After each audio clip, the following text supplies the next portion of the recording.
Drone यानी बिना pilot वाले हवाई जहाज आजकल के युद्ध में बहुत आम हो गए हैं, लेकिन इनका इतिहास 100 साल से भी ज्यादा पुराना है। पहले विश्व युद्ध के जमाने में नए नए हथियारों की जरूरत पड़ी और तब केटरिंग बग नाम का पहला ड्रोन बना।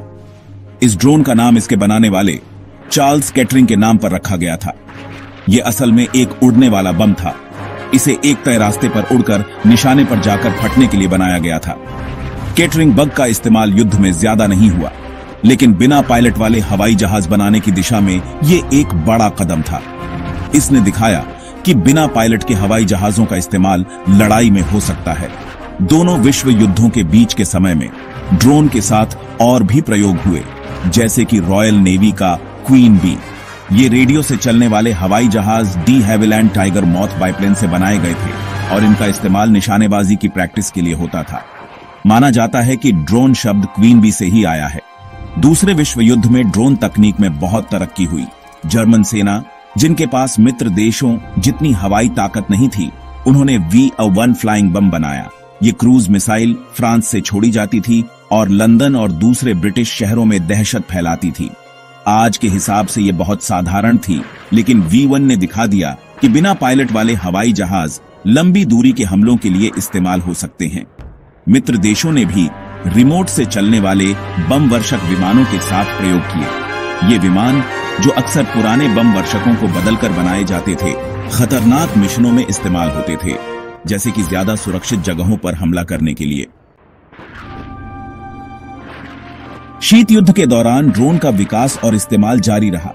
खासतौर पर अमेरिका ने जासूसी के लिए बिना पायलट वाले हवाई जहाजों में बहुत पैसा लगाया। रयान फायरबी, एक तेज जेट से चलने वाला ड्रोन, अमेरिकी खुफिया अभियानों का मुख्य हिस्सा बन गया। फायरबी विमान वाहक पोतों और हवाई अड्डों से छोड़े जाते थे और सोवियत संघ, चीन और दूसरी खास जगहों पर तस्वीरें और इलेक्ट्रॉनिक जानकारी इकट्ठा करने के लिए उड़ान भरते थे। वियतनाम युद्ध ने ड्रोन तकनीक के लिए एक और परीक्षण का मौका दिया। अमेरिका ने उत्तरी वियतनाम पर जासूसी के लिए फायरबी का खूब इस्तेमाल किया। ये ड्रोन, कैमरा और दूसरे सेंसर से लैस होकर दुश्मन की सेना की गतिविधियों, रसद लाइनों और हवाई सुरक्षा के बारे में जरूरी जानकारी देते थे। वियतनाम में ड्रोन के इस्तेमाल से अमेरिकी पायलटों के लिए खतरा कम हुआ। इससे ऐसी जानकारी भी मिली जो दूसरे तरीकों से मिलना मुश्किल या नामुमकिन होता। शीत युद्ध के दौरान ड्रोन के विकास के कई कारण थे। हवाई सुरक्षा की बढ़ती हुई जटिलता ने दुश्मन के इलाके में पायलट वाले विमान भेजना ज्यादा जोखिम भरा बना दिया था।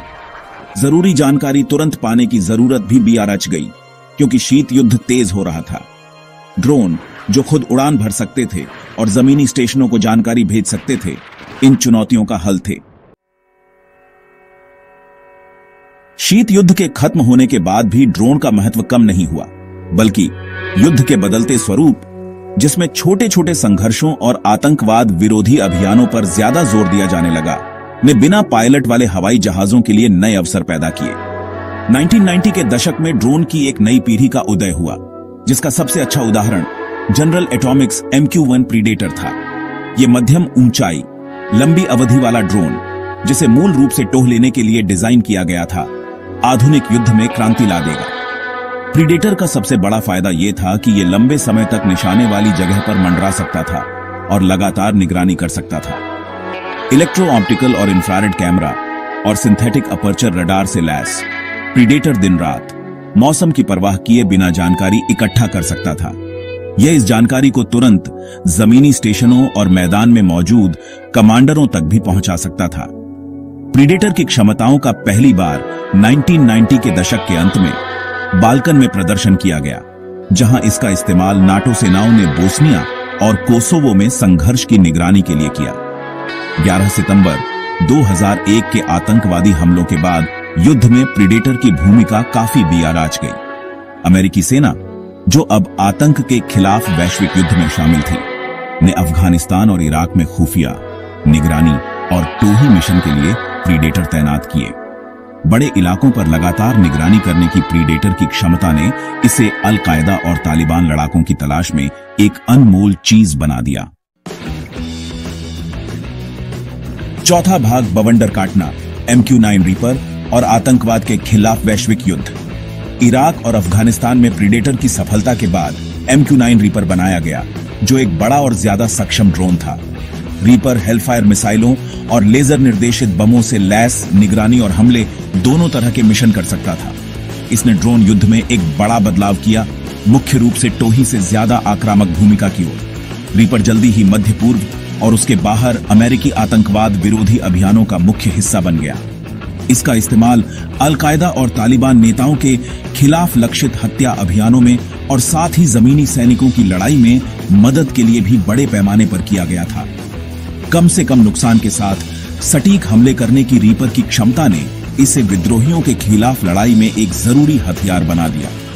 रीपर की तैनाती ने ड्रोन हमलों में घातक बल के इस्तेमाल के बारे में कई नैतिक और कानूनी सवाल भी खड़े किए। आलोचकों का तर्क था कि जिस आसानी से ड्रोन हमले किए जा सकते हैं, अक्सर पारंपरिक सैन्य अभियानों जैसी जांच पड़ताल के बिना उससे आम नागरिकों के हताहत होने और गैर कानूनी हत्याओं का खतरा बाँच जाता है। 5वां भाग, बिना सीमाओं वाले ड्रोन मानव रहित युद्ध का प्रसार।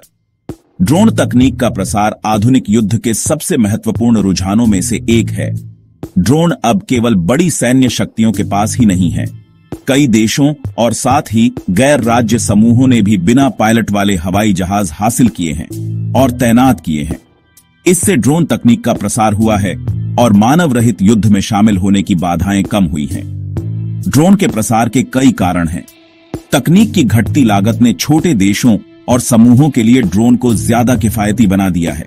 बाजार में आसानी से मिलने वाली तकनीक ने ड्रोन बनाने और चलाने के लिए जरूरी उपकरण हासिल करना भी आसान बना दिया है। ड्रोन के प्रसार का युद्ध के भविष्य पर बहुत ज्यादा प्रभाव पड़ेगा। इसमें सरकारी और गैर सरकारी समूहों के बीच ताकत का संतुलन बदलने की क्षमता है। ड्रोन ने संघर्ष के नए रूपों को भी जन्म दिया है, जैसे कि ड्रोन के झुंड और आतंकवादी हमलों के लिए ड्रोन का इस्तेमाल। वीडियो अच्छा लगा हो तो सब्सक्राइब, लाइक और शेयर करें। तो मिलते हैं अगले वीडियो में। बहुत बहुत धन्यवाद।